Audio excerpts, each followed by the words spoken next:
নমস্কার, আমি মিঠু। শুরু করছি নজরে রাজ্য। হাসপাতাল, সময় অসময় সব সময় আমাদের পরিষেবা modular OT, paediatric surgery, plastic surgery, general surgery, neuro surgery, urology, gastroenterology, gynaecology, orthopaedic, ENT, chest সমস্ত অভিজ্ঞ চিকিৎসকদের দ্বারা চিকিৎসা করা হয়। সর্বোন্নত আইসিইউ, এইচডিইউ, প্যাথোলজি, সমস্ত রকমের USG, CT scan, X ray, FNAC, biopsy, tapping. শুধুমাত্র আমরাই পারি স্বল্প মূল্যে অত্যাধুনিক প্রযুক্তির চিকিৎসা। কলকাতা ও হায়দ্রাবাদের বিশেষজ্ঞ চিকিৎসকদের সুপরামর্শ, নিজস্ব ফার্মাসিতে 20% ছাড়ে ওষুধ, প্রতি রবিবার প্রসূতি মায়েদের বিনামূল্যে ইউএসজি পরিষেবা। ঠিকানা লেক ভিউ হাসপাতাল, লালদিঘি মোহনা বাসস্ট্যান্ডের পিছনে, বহরমপুর, মুর্শিদাবাদ। বাংলা থেকে শীত এবার বিদায়ের পথে, বসন্ত জাগ্রত দ্বারে। অন্তত হাওয়া অফিস এমনটাই ইঙ্গিত দিচ্ছে। আগামী 2 থেকে 3 দিনের মধ্যে কলকাতা সহ দক্ষিণবঙ্গের জেলায় জেলায় তাপমাত্রা বাড়তে চলেছে। সকাল ও রাতে কমছে শীতের আমেজ, ক্রমশ বাড়ছে তাপমাত্রা। সপ্তাহান্তে মহানগরের তাপমাত্রা আরো 2 ডিগ্রি বাড়তে পারে। রবিবারের মধ্যে দিনের বেলায় কার্যত উধাও হবে শীত, এমনটাই পূর্বাভাস হাওয়া অফিসের। বৃহস্পতিবার 16 ডিগ্রি সেলসিয়াসের ঘরে তিলোত্তমার তাপমাত্রা।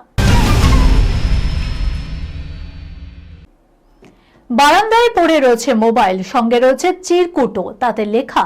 মোবাইলে রয়েছে বধূর স্নানের ছবি ও ভিডিও।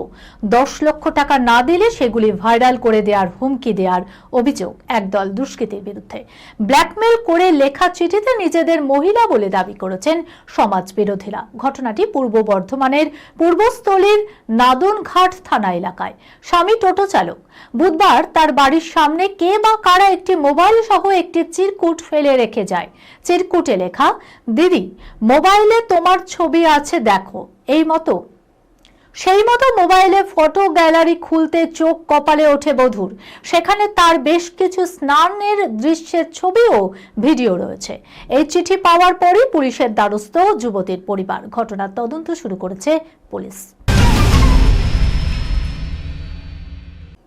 ভালোবাসার মরশুম, এখন ধীরে ধীরে গায়ে লাগছে বসন্তের বাতাস।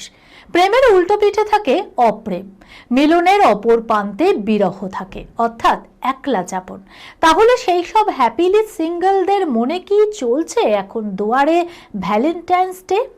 ভালোবাসা উদযাপনের জন্য কোনো বিশেষ দিন হয় না ঠিকই, কিন্তু খাতা কলমে যদি প্রতিটা সম্পর্ক সেলিব্রেট করার দিন বরাদ্দ থাকে, তাহলে প্রেমই বাকি দোষ করলো। সিঙ্গল টলি সুন্দরীরা যেমন ইদিকা পাল, স্বস্তিকা দত্ত, সৌমিত্রিষা কুণ্ডু, দিতিপ্রিয়া রায় এবং হিয়া চট্টোপাধ্যায়, তারা কিভাবে সেলিব্রেট করবে এই বিশেষ দিনগুলি? হিয়া চট্টোপাধ্যায়, তার কেমন প্রেমিক পছন্দ? সোজা জবাব দিলেন, শাহরুখ খানের মতো প্রেমিক পছন্দ। একটু এসআরকে টাইপ হতে হবে তাকে। নিজেকে তখন কাজল ভাবতে রাজি হিয়া। স্বস্তিকা দত্ত, সঙ্গীত শিল্পীর সঙ্গে বিচ্ছেদের পর দীর্ঘদিন সিঙ্গেল এই নায়িকা। প্রেম দিবসের পরিকল্পনা জিজ্ঞেস করতেই স্বস্তিকা জানালেন, ভ্যালেন্টাইন্স ডে কাটবে আমার ভ্যালেন্টাইনের সাথে, আর তার নাম ক্যামেরা। অন্যদিকে দিতিপ্রিয়া রায় অবশ্য কাজের মধ্য দিয়ে ভ্যালেন্টাইন্স ডে কাটাবেন বলেই জানিয়েছেন। প্রেমিকের প্রসঙ্গ উঠতেই টলিপাড়ার মিষ্টি মিঠাইয়ের মন্তব্য এখন আপাতত তুরস্কের একটা শোতেই রয়েছে। সেখানে একটি ছেলের উপর আমার দারুণ ক্রাশ, ওকে ছাড়া কিছুই ভাবতে পারছি না দিন রাত। বর্তমান প্রজন্মের হার্ট থব ইদিকা পাল। তিনি জানান, ভ্যালেন্টাইন থাকলে সারা বছর অপেক্ষা করতাম, কবে ভ্যালেন্টাইন ডে আসবে, প্রচুর উপহারের আশাতেও থাকতাম। ক্যান্ডেল নাইট ডিনারে প্ল্যান করতাম, কিন্তু মনের মানুষকেই তো খুঁজে পাচ্ছি না। এই খবরের সঙ্গে শেষ করলাম আজকে নজরে রাজ্য। আপনারা দেখছেন টিভি 24 বাংলা, সংবাদ বিনোদন সারাদিন সারাক্ষণ।